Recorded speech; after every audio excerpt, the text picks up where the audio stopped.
From March 2018 to September 2022, ages 13 to 18, the primary elements of my life were my bedroom, my illness, and my art. This isn't to say that these factors are any less important to me now, as you'll see that they are evidently still integral to my character and practice, but in what I lovingly refer to as the bad times, the sudden beginning and peak of my illness, these three things had become some sort of Lovecraftian symbiotic triangle, which had fused with my entire self.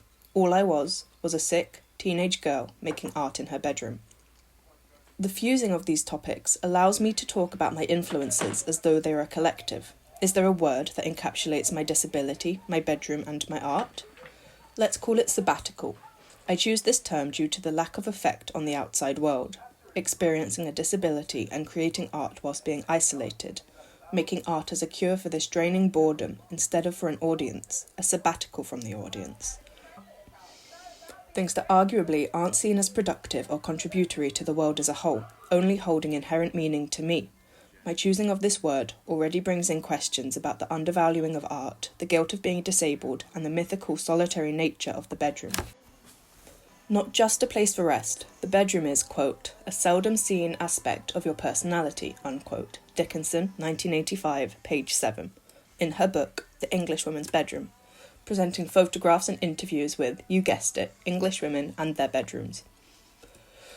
The styling and curation of these spaces grant an argument for considering them artworks within themselves. If we respond to George Dickey, who argues that art needs to be a, quote, candidate for appreciation, unquote, 1984, page 34, the transformative act of these rooms being photographed, the women interviewed, and then all edited into a text provides an audience, therefore turns these spaces into artworks and these women into their artists. There is an unavoidable artwork to mention, Tracey Emin's My Bed, the installation mimicking Emin's bed after 4 days spent in it, in a depressive episode, removing the literal and metaphorical walls of the bedroom and presenting the sick self through artistic means, the self that is expected to stay hidden. The blurring of the bedroom, illness and artwork confirms my belief about the sabbatical triangle existing as a single identity, laced through its beholder. On April Fool's Day, 2018, my parents thought I'd had a stroke. Jaw out of place, slurring, in and out of consciousness. This was the start of my body's downfall, triggered by puberty. It was one of those typically feminine illnesses, with a myriad of vague symptoms like crippling lethargy, fainting spells and vomiting. One where blood tests came back completely healthy, and I hopscotched from one doctor to another with no certain plans for being better, or treatment for that matter. No one warns you of how awfully boring being ill is. They warn you of the struggle with pain, missing pivotal moments in your teenage years and whatever. But to me, the boredom was the worst, and I was in need of a remedy. I believed I didn't have a creative bone in my body, but evidently my body was going through some changes, so could it be time to test the waters? It started with awful drawings of my friends and their pets as cartoons. Then I got one of those kiddie acrylic paint sets, and I could spend hours slowly dabbing the tube onto the paper and tallying up how many drops of white, yellow and red made up a semi-realistic skin colour. The day I learnt that the inner corner of the eyes line up with the nose and the outer corners of the lips line up with the pupils was probably the most important day in my sickest years. With this, my triangle formed. It should have been a curse, being stuck in my bedroom like a princess in her tower, waiting longingly for a Prince Charming toting a magical potion to make me better. The Lisbon sisters, when their mother clamped down on her strictness, instead of thriving in their housebound environment, they decayed. Eugenides, 1993, page 153, quote, at the window the world's light seemed dimmed. They rubbed their eyes to no avail. They felt heavy, slow-witted. Household objects lost meaning. A bedside clock became a hunk of moulded plastic, telling something called time in a world marking its passage for some reason, end quote.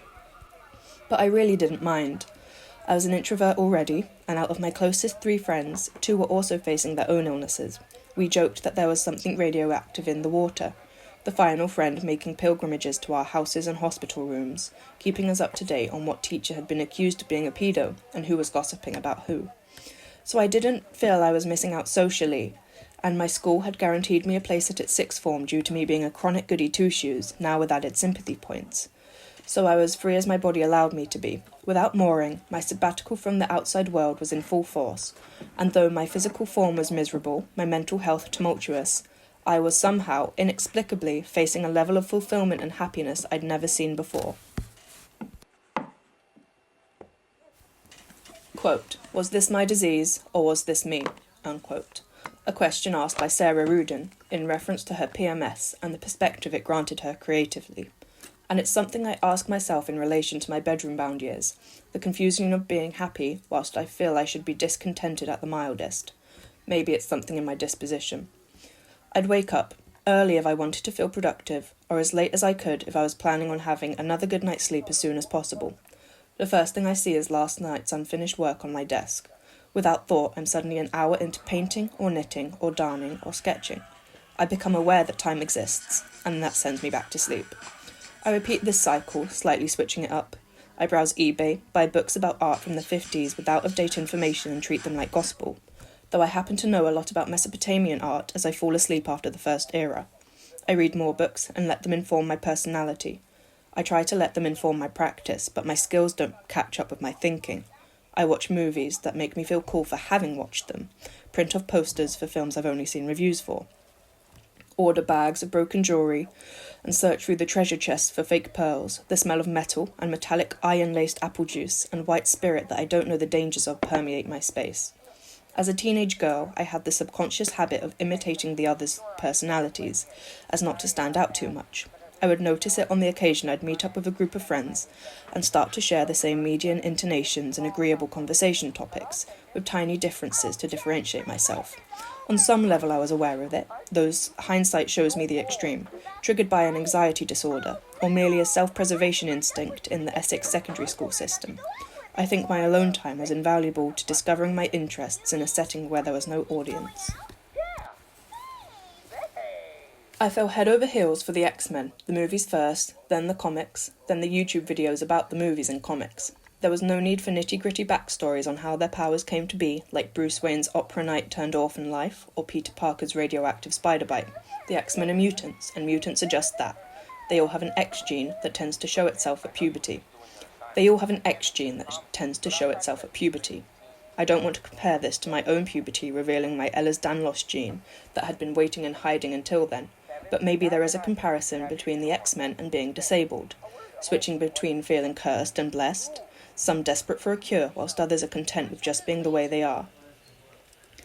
I started to daydream a lot. The books, comics and movies I gorged on became settings for my own jumbled fiction, and my artistic motivation became, and continues to be, to transfer my daydreams onto paper, into essays and atop canvases. Orwell, 1946, page 1.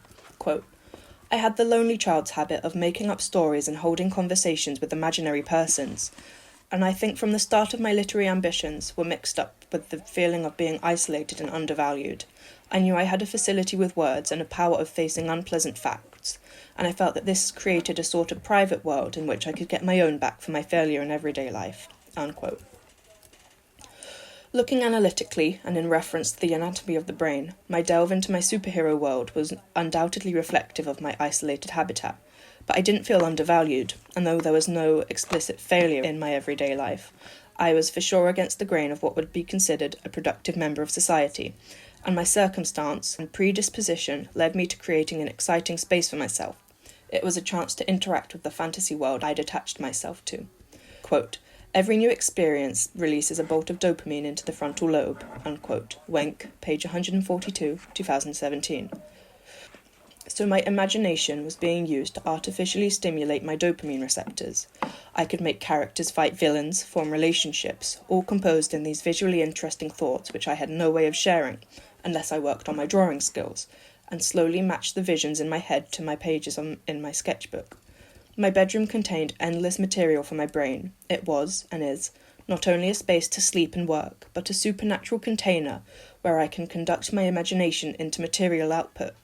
And my chronic fatigue syndrome leads me to laying in bed, aware of the space around me, with my brain being the only functioning body part, so there's nothing I can do but think.